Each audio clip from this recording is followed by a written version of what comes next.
Арма ағайын ұлыс медиа ақпараттық ресурсына 2 жыл толды. Осы уақытқа дейін бізбен бірге болып қолдау білдіргендеріңізге, сенім артқандарыңызға алғыс білдіреміз. Әр қарайда өздеріңізге шынайы ақпарат ұсына береміз, жұмыс жасай береміз. 100 000 оқырманға жеткен YouTube арнамызға әлі жазылмаған болсаңыз, қосылып қойыңыз. Сонымен бүгінгі ұлыс аптада айтарымыз. Үкімет тарамады, дегенмен бірқатар министрлер мен әкімдер ауысты. Атбасардағы колонияда белсенді азапталды. Оралдағы түрмеде 50 шақты тұтқын соққыға жығылды. Сенатор конвойларда неге ақтап жатыр?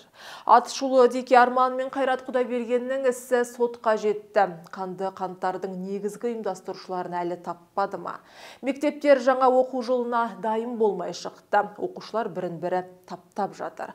Ал студенттер көшеде қаңғырып қалды. Қашқын Күдебаев түрмеде отырыс жасаған, суретті әдейі таратқан кімдер? Депутаттың баласының коляскасын өртеп кеткен Бақытжан Базарбек мұны ескі Қазақстаннан көреді. Көріңіздер, жазылыңыздар, пікір қосыңыздар.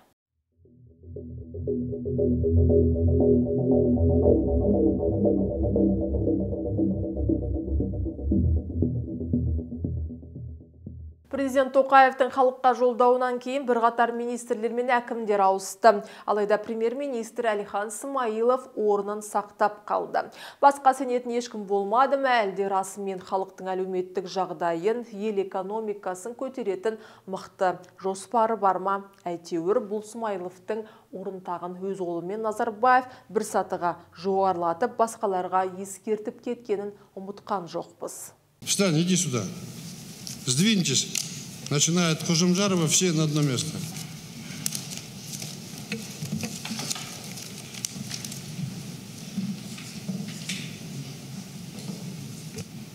Это министр финансов.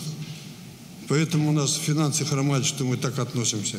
Смайылов осылай жылжып, үкімет тағына берік бекінді. Ал енді Тоқаевтың тапсырған жаңа экономикалық модельді құрып, елдің жағдайын дұрыстауға премьер-министр қандай команда жасақтады? Жаңа кадрларға тағы бір тоқталайық. Қуаңшылық қаупі төніп, су тапшылығы жақын келешекте нөмірі бірінші проблемамызға айналайын деп тұрған уақытта құрылған су және ирригация министрі болып, Жамбыл облысы әкімі қызметінен босаған Нұржан Нұржігітов тағайындалды. Жамбыл өңірін бір жылдан аса уақыт қана басқарған бұл шенеуніктің бітірген ісі көп емес. Есесіне туыстарын жұмысқа алуда белсенділік танытқан адам ретінде жергілікті халық жақсы біледі. Бір қызығы, осы әкімнің кезінде Жамбыл су тапшылығы күшейіп, шаруалар қиналып қалған өңір болды. Жақында төтенше жағдай жарияланды. Енді оны қандай критерийге сүйеніп отырып министр қылғаны түсініксіз әрине. Мүмкін тағайындар не босатар алдында халыққа себебін айту керек шығар. Олар Ақорда емес, халықтың қызметшісі екенін қашан ұғады. Тоқаевтың Астанаға қоныс аударып, көңілі жайланған министрге де беріп отырған тапсырмалары жеңіл емес. Нұржігітов енді тұрақты су алып отыру үшін орталық Азия елдерімен дұрыс келіссөз жүргізу керек. Азып тозған су каналдары мен қоймалары жөндеуі тиіс. Жаңа су кодексін әзірлеп, ұлттық гидрологиялық қызметті қайта құру қажет. Бір жыл уақыт берейік, көреміз. Жаңа құрылған тағы бір ведомство көлік министрлігі еді. Оны экс-индустрия министрі Марат Қарабаев басқаратын болды. Бұл азамат туралы бірнеше рет айтқанбыз, қайта тоқталып жатпаймыз. Ал өнеркәсіп және құрылыс министрлігі деп аталатын жаңа министрліктің басшысы болған Қанат Шарлапбаевқа сұрақ көп. Ол Ресейдің қазағы, Саратов облысында туған. Халықаралық Ситибанк қаржы ұйымында карьера жасаған банкирді былтыр бәйтерек ұлттық холдингін басқаруға аттай қылып алдырған еді. Тіпті оның Ұлыбритания мен Ресейдің азаматы екеніне де қарамастан.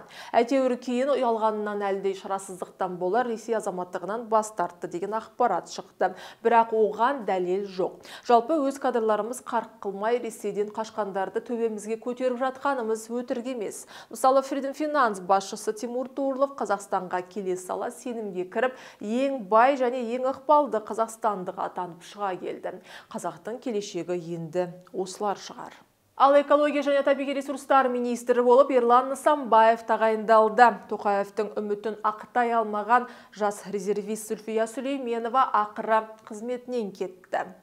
Кеткені де дұрыс болды. Мұндай жауапты тағайындауларға не дегенмен тәжірибесі жоқ мамандарды тағайындауға болмайтынын жүйе тағы бір рет көрсетті. Ал бұл министрлікте 2 жыл бұрын вице-министр болып қызмет жасаған Ерлан Нысанбаев енді экологияға, орман шаруашылығы мен жануарлар әлеміне жауапты.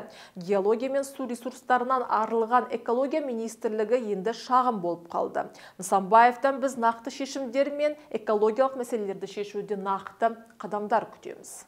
Жалпы әкім болып жүріп министрлік басқарып кеткен 3 шенеунік бар. Бірі жоғарыда айтқан Нұржан Нұржігітов болса, енді екеуі Айдарбек Сапаров пен Ермек Маржықпаев. Еш қайсысы да қай жетістігі үшін әкім болып, қай тәжірибесі үшін министрлік басқарып жатқанын білмейміз. Айдарбек Сапаровтың Солтүстік Қазақстан облысын басқаруға кеткеніне 9 ай болған. Оған дейін 3 жылдай ауыл шаруашылығы министрінің бірінші орынбасары еді. Енді міне өз ведомствосына министр болып оралды. 9 ай әкім болдыңыз Солтүстік Қазақстанда. Бірдеңе жұмыс атқарып үлгердіңіз бе? Ойыңыздағы, жоспарыңыздағы бар жоқ 9 ай? 9 айда әжептәуір срок. 9 айдың ішінде біраз жұмыстар жасалды. Бірінші бүкіл аудандарды аралап шықтық. Әр ауданға жоспар жасатқыздық, қалай дамыту керек келешекте. Соның барлығын жасады. Әкімдер белгіледі жұмыстарын. Жол мәселесі, су мәселесі, транспортный сообщение мәселесі, сол мәселелерді барлығы шешіле бастады.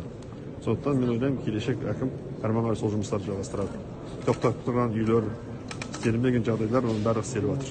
Солтүстік Қазақстанның ауылдарының азаматтары көбінесе халқы шағымданатын. Біздің жер өтіп кеткен байларға, оны біз қайтара алмай отырмыз деп бұқаралық порталдарына жиі шағымданады. Сіз ауыл шаруашылық министрі болып келдіңіз. Осы мәселені сіз өңірде өз көзіңізбен көрдіңіз бе, және қалай шешімін көріп отырсыз ба сондай? Бұл жерде бұл мәселелер болды. Кезінде үлкен компаниялар жұмыс жасаған. Үлкен компаниялар банкротқа кеткеннен кейін орнына бөлек инвесторлар келді. Мысалы, үлкен компанияның биде 27 хозяйство болса, қазір 27 инвесторлар келді. Орташа. Олар барлық бүгін жұмыстарын жасап жатыр.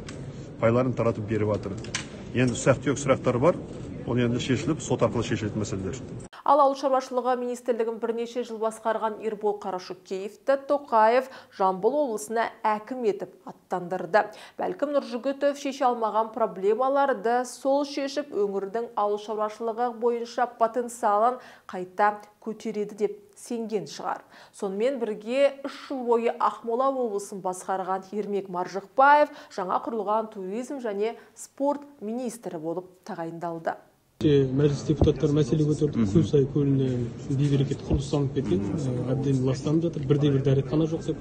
Бізде тура сондай мәселе Бурабайда да барын білеміз. Сіз сол облыста әкім болдыңыз. Сіз жалпы бұл мәселені қалай реттеу керек деп ойлайсыз? Енді Бурабай туралы айтсақ, 19 жылы өзіңіз білесіздер, өте қиын жағдай болды. Осы 2 жылдың арасында біз 40 санузел сонда қойдық. 40 дәретхана. Сондықтан биыл өздеріңіз көріп отырсыздар, жағдайларымыз Бурабай туралы айтсам, сол жақтан келіп жатырмыз, жағдайларымыз дұрыс болды деп санаймын. Ал енді бүкіл көбінесе сондай көлдерде, демалатын жерлерде жағдай жасалмаған ғой. Ондай жағдайды біз көтердік. Келесі жұмада Ақтауда үлкен туристік жиналыс болайын деп жатыр. Ол жаққа өзіміздің премьер-министріміз Әлихан Асханович болып, сондай үлкен жиын өткен деп жатырмыз. Сонда осы жұмысты пысықтаймыз. Шу мен даудан бастары арылмаған Ақтөбе облысы мен Шымкент қаласының әкімдері Ералы Тоғжанов пен Мұрат Әйтенов уақытша, бәлкім мәңгілікке қызметтермен қош айтысты. Әзірге жергілікті халықтың жұбанышы осы. Спортсмен Асхат Шахаров пен Тоқаевтың сыртқы істер және сенаттан шыққан шәкірті Ғабит Сыздықбековтен үміт күтеміз енді. Амал не? Қысқасы, әкімді министрді әкім қылып, қағанақтары қарқ, сағанақтары сарқ болып жатыр. Халық алдында жұмысына есеп беріп, қателіктер үшін бас иіп, кешірім сұрап жатқан ешкім жоқ. Бірі келіп, бірі кетеді. Ал өңірлер мен салаларда проблема жетерлік. Апта ішінде белгілі болғандай, Атбасар қаласындағы колонияда белсенді Тимур Данибаевты бірнеше түрме қызметкері жабылып азаптаған. Әлеуметтік желіде тараған видеодан тұтқынды жерге жатқызып, қол аяғын ұстап, дубинкамен ұрғаны көрінді. Жазбаға сенсек, Данибаев әжетхананың жуудан бас тартқан. Ал түрме қызметкерлері оны тәртіпке салмақ болып жабылып азаптайды. Түрмедегі тәртіпсіздік бойынша Ішкі істер министрлігінің қылмыстық атқару жүйесі қызметтік тергеу жүргізді. Олар Тұтқын Данибаев түрменің заңды талабына бағынбаған, алайда қызметкерлер асыра сілтеушілікке барған. Сонымен істің аяға шыға ұласып, қызметтік тергеудің қорытындысы бойынша тәртіптік комиссия шешімімен облыстық қылмыстық атқару жүйесі департаментінің бастығы және оның орынбасары, сондай-ақ колония бастығы атқарып отырған лауазымынан шеттетілді. Бұдан Данибаевты азаптаған 11 қызметкер жағымсыз әрекеттер үшін жұмыстан қуылған. Еске салайық, 38 жастағы Тимур Данибаев 2022 жылы Қазақстан президенті Қасым-Жомарт Тоқаевты қаңтар оқиғасы кезінде елімізге 20 мың террорист шабуыл жасады деген сөзі үшін жауапқа тартуға талпынып, арыз жазған азаматтық белсенді ретінде танылған. Биыл 15 маусымда Астана соты Тимур Данибаевты ұлтаралық араздық қоздырды деп айыптап 3 жылға бас бостандығынан айырған. Түрмеде қарапайым сотталушылар азапталып жатса, бұрынғы полиция бастығы генерал Серік Күдебаев қамауда отырса да шалқып, дастархан жайып фотоға түсіп жүр. Түрмеде түсірілген суретте Күдебаев мол жайылған дастархан басында бірнеше адаммен отырғаны бейнеленген. Қоғам бұл жағдайдан кейін сот пен жазалау жүйесіндегі әділетсіздікті қызу талқылауға көшті. Еске салайық, сәуір айының соңында генерал Серік Күдебаев ауыр зардаптарға кеп соққан қызметтегі әрекетсіздігі үшін кінәлі деп танылып, 10 жылға бас бостандығынан айырылған болатын. Тергеу мәліметтері бойынша ол қаңтар оқиғасы кезінде Алматы облысының коменданты бола тұра департамент ғимаратынан шығып кеткен. Күдебаев 23-24 наурызда Қазақстаннан қашып кеткен. Ол Қырғызстан шекарасын заңсыз кесіп өтіп Бішкекке келіп, одан кейін Түркияға жол тартты. Күдебаевқа іздеу жарияланды. Сәуір айының соңында оның ұсталғаны туралы белгілі болды. Түрмедегі аста тек дастарханға байланысты қылмыстық атқару жүйесі комитеті түсініктеме беріп, қылмыскер Күдебаевты жаппай ақтауға көшті. Комитеттің ақпаратына сәйкес Серік Күдебаев ішкі істер министрлігінің бұйрығымен кәдімгідей бекітілген ішкі тәртіп ережелеріне сәйкес арнайы бөлінген үй-жайда тамақтануға құқылы көрінеді. Бұл ережеде қылмыстық атқару жүйесі мекемелерінде ұсталатын сотталғандардың азық-түлікті сәлемдемелерден жөнелтілген немесе жақын туыстарынан алған болатын дейді. Сондай-ақ олардың бос уақытында жасақталардың арнайы бөлінген үй-жайларында тамақтануға құқығы бар. Бұл ережелер қылмыстық атқару жүйесі мекемелерінің барлық түрлеріне қолданылады. Комитет Серік Күдебаевқа азық-түліктің оның туыстары жеткізгенін алға тартты. Олар алдын ала тексеру нәтижесінде тыйым салынған өнімдердің, соның ішінде алкогольдік сусындар табылмағанын баса айтты. Қылмыстық атқару жүйесі комитетінің төрағасы Жанат Ешмағамбетов те Күдебаевты қорғауға барын салды. Ешмағамбетовтың айтуынша, бұл камералық емес отрядты ұстау мекемесі. Онда орта есеппен 40-50 адам бар. Ал телефонның түрмеге кіруіне қатысты тексеру жүргізілуде. Күдебаевтың жабылып қорғап жатқандарына қарап, бізде бір ғана күдік туады. Қазақстан түрмелеріне ескі Қазақстанның ықпалы жүріп тұрған жоқ па? Зорлық-зомбылық неге көбейді? Сұрақ тым көп. Экс-депутат кәсіпкер Қайрат Құдайберген мен қылмыс әлемінің серкесі Дики Арманның ісі ақыры сотқа жетті. Осы жылдың 4 қыркүйегінде қаңтар оқиғасы кезінде жаппай тәртіпсіздіктерді ұйымдастырды деген күдікпен ұсталған Қайрат Құдайберген мен Арман Жұмагелдиевке қатысты қылмыстық іс Алматы қаласының қылмыстық істер жөніндегі ауданаралық мамандандырылған сотына жіберілді. Әзірге сот отырысының қай күні басталатыны белгісіз, яғни белгіленген жоқ деді Алматы қаласы сотының баспасөз қызметі. Еске салайық, Қайрат Құдайберген өткен жылдың 22 сәуірінде ұсталды. 24 сәуір күні сот қаулысымен тергеу органдарының өтініші қанағаттандырылып, Қайрат Құдайбергенге қатысты әрекетті саралау туралы қаулы шығарылғанға дейін оны 30 тәулік мерзімге күзетпен ұстау түріндегі бұлтартпау шарасына санкция берілді. Содан бері оны қамауда ұстау мерзімі үздіксіз ұзартылып келді. Қайрат Құдайбергенге қаңтар оқиғасы кезінде жаппай тәртіпсіздіктерді ұйымдастырды деген айып тағылған. Ал Дики Арман лақабатымен танылған Арман Жұмагелдиев былтыр 7 қаңтарда ұсталған болатын.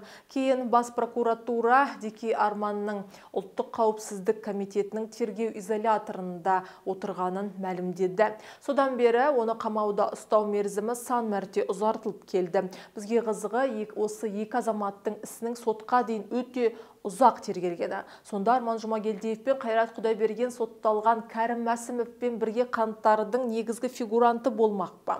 Осылайша қанды қанттар ісі жылы жабылып қалмақ па? Ал қоғамға қанттардың артында шын мәнінде кім тұрғаны керек? Қазақ азаматтары қырылып қалған оқиғаның әлі де қалай, не болғаны белгісіз. Халық ақиқатты білуге құқылы. Реформа жасағыш білім министрлігі мен әкімдіктер мектеп мәселесін биыл тағы да шеше алмады. Мектептерде орын саны жетіспей жатыр. Бір сыныпқа 40 баланы қойша тығып, қорлап жатыр. Мұндай салғырт саясатпен ұлтқа қалай тәрбие бермек? Идеология қалыптастырғыш жастарды жөнге салғыш Ақорданың идеологтары мықты болса, бірінші балаға лайықты білім беру орындарын неге реттемейді? Міне, жақында тараған мына видеодағы оқиға Көкшетау қаласының нөмірі 1-ші мектеп гимназиясының дәлізінде болған. Оқушылар оқу орнынан дәлізде кептеліп бірін-бірі таптап кете жаздаған. Кадрлардан балалардың еденде құлап айқайлап жатқанын көруге болады.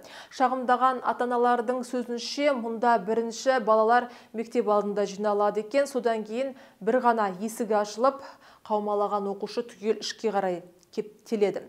Ақмола облысы білім басқармасы желіде тараған видеоға қатысты түсініктеме берді. Басқарма мәліметінше, Көкшетау қалалық нөмір 1-ші мектеп гимназиясында 2 ауысымда 2866 бала оқиды. Білім беру ұйымы 3 ауысымның қатарына жатпайды. Сабақтар штаттық режимде өтіп жатыр. Әлеуметтік желіде жарияланған роликтен кейін Ақмола облысының білім басқармасы қызметтік тергеу жүргізді. Бұл деректе сабақтар аяқталғаннан кейін мектеп дәлізіне барлық сынып оқушылары оқу кабинеттерінен бір уақытта шыққан кезде туындаған анықталды. Қазіргі уақытта мектеп әкімшілігі оқушылардың үзіліске шығу және сабақтан шығу кестесін реттеді. Қажетті шараларды уақытылы қабылдамаған мектеп басшылығы тәртіптік жазаға тартылды деп мәлім етті ведомство. Дегенмен бұл түсініктеме білім басқармаларында үкіметті де ақтамайды. Астана қаласының өзінде бір сыныпта 30-40 баладан қысылып оқып жатыр. Ал мектептерді қыркүйекке дейін жөндеуден өткізіп үлгермеген. Мысалы, әлеуметтік желіде Түркістан облысы Сарыағаш ауданында жөндеу жұмыстары бітпеген мектепте оқушылардың сабақ өтіп жатқаны туралы ақпарат тарады. Әлеуметтік желіде тараған видеодан мекеме ішінде құрылыс заттары шашылып жатқанын, ал құрылысшылар жұмыс істеп жүргенін көруге болады. Түркістан облысы білім басқармасының мәліметінше жөндеу жұмыстары жоспарға сәйкес 15 қыркүйекке дейін толығымен аяқталады. Ал мекеме ішіндегі жұмыстар балалардың білім алуына кедергі келтірмейді. Сыртқы жұмыстар жүргізіліп жатқан жерлер қауіпсіздік мақсатында қоршалмақ. Кестеден кешкен мердігердің құжаттары тиісті органдарға беріліп, айыппұл да салынған. Оқушылар дәлізде тапталып, тар сыныпта қысылып отырса, студенттер жатақхана таба алмай көшеде қаңғырып жүр. Тіпті студенттер үйінен орын жетпеген жастарға кризистік орталықтардан көмек сұрауға кеңес берілген. Әдетте кризистік орталықтар кімге арналған? Ол жерде кеуінен таяқ жеген не болмаса ажырасқан әйелдер бала шағасымен уақытша орналасады. Тіпті оған қоса жалдамалы пәтерлердің де бағасы өсіп отыр. Енді студенттер далада қаңғып жүр. Жағдай әсіресе Алматыда қиын. Абай атындағы Қазақ ұлттық педагогикалық университетінде студенттердің жатақханаға таласқанын көрсететін видео тарап кетті. Студенттер бір күн бойы жатақханаға орналасамыз деп кезек күткен. Ата-аналар министрлікті айыптап наразылық білдірген. Жоғары оқу орындар өкілдері университет басшылығы студенттермен және олардың ата-аналарымен кездесіп, оларға университет бұрын келісімшарт жасасқан жатақханаларда тұруды ұсынғанын сендіреді. Алайда көптеген ата-аналар орын санының шектеулігіне қарамастан балаларын университет жатақханаларына орналастыруды талап етті деп айтқан университет. Өзге де оқиғаларға тоқталсақ, парламент мәжілісінің депутаты жер мәселесі бойынша адвокат Бақытжан Базарбек тұратын үйге белгісіз біреулер келіп, баласы мінетін арба, яғни колясканы өртеп кеткен. Мұны депутат өзінің кәсіби қызметімен байланыстырып отыр. Әлеуметтік желіде Бақытжан Базарбек менің отбасыма белгісіз біреулерден қоқан лоққыға ұқсайтын әрекеттер бастады. Кішкентай балапанымның коляскасын квартирамыздың есік алдында жағып кетті. Осылай ескі Қазақстанның өкілдері өзінің бар жоғын ескертіп білдіріп отырғандай сезінесін деп жазды заңгер. Бақытжан Базарбектің өзі мәжілісте жер мәселесін жиі көтереді. 2 күн бұрын ғана бір топ сенатордың жер кодексіне күмәнді және аса қауіпті түзетуді ұсынып отырғанын, сенаторлар қорғалатын табиғи аумақтардың бір бөлігін ауылды елді мекендердің құрамына ауыстыру мүмкіндігін беруге тырысып жатқанын мәлімдеген. Оқиғаға қатысты Алматы қаласы Медеу ауданы полициясы кірісіп күдіктіні ұстаған. Еске салсақ, осыған ұқсас қоқан-лоққылар журналистерге де жиі жасалып отырады. Отбасы арқылы қорқыту, көлік өртеу, жануарлар мүшелерін мекен жайына поштамен салып жіберу әрекеттерінің барлығы бір қолдан шығып жатқан қылмыс сияқты көрінеді. Бәлкім Базарбектің күдігі орынды да шығар. Бұл аптадағы айтарымыз осы. Айтатын оқиғаларыңыз болса, бізге хабарласыңыздар. Халықты мазалаған мәселелерді ашық көтеруге дайынбыз. Амандықта жүздескенше.